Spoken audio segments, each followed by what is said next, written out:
ठाण्यामध्ये 2 दिवसापूर्वी वादळी वाऱ्यामुळे वातावरणात बदल झाला होता। मात्र आज पाहायला गेलं ठाण्यामध्ये 40.2 अंश सेल्सिअस तापमानाची नोंद झालेली आहे। मोठ्या प्रमाणात उष्णतेची लाट आल्यामुळे ठाणेकर जे आहे ते घराच्या बाहेर पडताना कमी प्रमाणात दिसतात।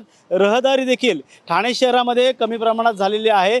पाहायला गेलं तर उष्णतेच्या या लाटेमुळे ठाणेकर आता थंड पेय असेल शीतपेय असेल त्यावरती ताव मारताना आपल्याला जास्तीत जास्त दिसत आहे। पाहिलं तर ठाण्यामध्ये उष्णतेच्या लाटेमुळे शासनाने देखील या ठिकाणी प्रशासनाने देखील नागरिकांना सतर्कतेची या ठिकाणी सूचना देण्यात आलेली आहे। पाहायला गेलं 40.2 अंश सेल्सिअसमुळे ठाण्यामध्ये प्रत्येक हॉटेल्स असेल या दुकानामध्ये रसवंती गृहामध्ये अनेक लोक जे आहेत ते शीतपेय थंडपेय पिताना आपल्याला पाहायला मिळतंय। त्यामुळे तहान भागवताना आपल्याला दिसत आहे। पाहिलं तर हाच जो पारा जो आहे तो दुपारच्या नंतर देखील वाढण्याची शक्यता आहे।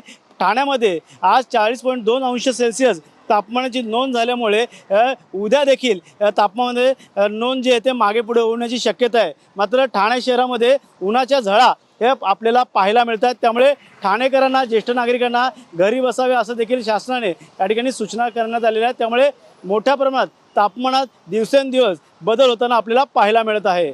कॅमेरामन गणेश रहाटेसह गणेश सुरा, TV9 मराठी, ठाणे।